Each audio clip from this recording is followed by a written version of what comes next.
দর্শক, চট্টগ্রামের বন্যা পরিস্থিতির খবর জানাতে সরাসরি যোগ দিচ্ছেন সহকর্মী তন্দ্রা তারানো।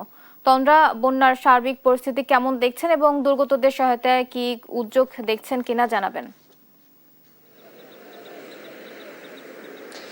বুবলি, ধন্যবাদ আপনাকে। আপনি যেমন প্রশ্ন করেছেন যে বন্যার সার্বিক পরিস্থিতি, আসলে বন্যায় আমরা গতকালকে থেকে দেখেছি যে যেহেতু ধীরে ধীরে আমরা দেখেছি যে বৃষ্টি কমে গিয়েছে এবং এরপরে যখন রোদ উঠেছে এর পরবর্তীতে কিন্তু ধীরে ধীরে এখানে পানি কমতে শুরু করেছে। আমি এই মুহূর্তে যেই রাস্তাটিতে আছি বা যেই সড়কে আছি, এই সড়কেও কিন্তু গতকালও আমরা দেখেছি যে এখানে হাঁটু সমান পানি ছিল এবং এই হাঁটু সমান পানিতেই আসলে মানুষ যারা এখানকার যারা বাসিন্দা আছেন তারা এখানে মাছ ধরছিলেন এবং এক পাশ দিয়ে গাড়ি যাচ্ছে, অন্য পাশে সবাই দাঁড়িয়ে দাঁড়িয়ে মাছ ধরছেন।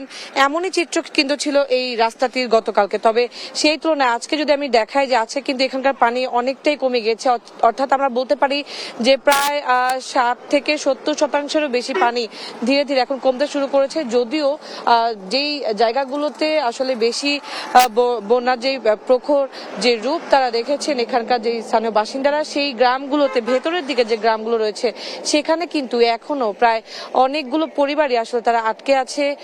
অনেকের কাছে সাহায্যের হাত পৌঁছাচ্ছে, তবে অনেককেই আবার এই প্রতিকূল অবস্থার মধ্য দিয়েও তাদেরকে বেঁচে থাকার যে পরীক্ষা, সেই পরীক্ষা দিতে হচ্ছে। অর্থাৎ তাদের কাছে এখন পর্যন্ত সাহায্যের হাত পৌঁছায়নি এমনও কিন্তু চিত্র এখন পর্যন্ত রয়েছে। এবং বন্যার পরবর্তী সময়ের যেই ক্ষত বিক্ষত অবস্থা রয়েছে প্রত্যেকটি গ্রামগুলোতে, সেই জায়গাগুলো আসলে কতদিনে আবার আগের মতো হবে বা সেগুলো সংস্কার করা হবে, যারা ভিটেমাটি ছেড়ে বা বন্যার পানি যাদের ঘরে ঢুকে গিয়েছিল, যারা পাকা বাড়িতে আশ্রয় নিয়েছিল, তারা আসলে আবারও যে নিজের বাড়িতে ফিরতে শুরু করবে তেমন পরিস্থিতিও কিন্তু এখন পর্যন্ত সেটি চোখে পড়েনি। কারণ যেই বাড়িগুলো রয়েছে সেগুলো সবগুলোই এমনভাবে ক্ষতিগ্রস্ত হয়েছে বন্যায় যে তারা না পারতেও এখন তাদেরকে সেই আশ্রয় কেন্দ্রে কিংবা যেখানে তারা আশ্রয় নিয়েছিলেন সেখানেই তাদের থাকতে হচ্ছে।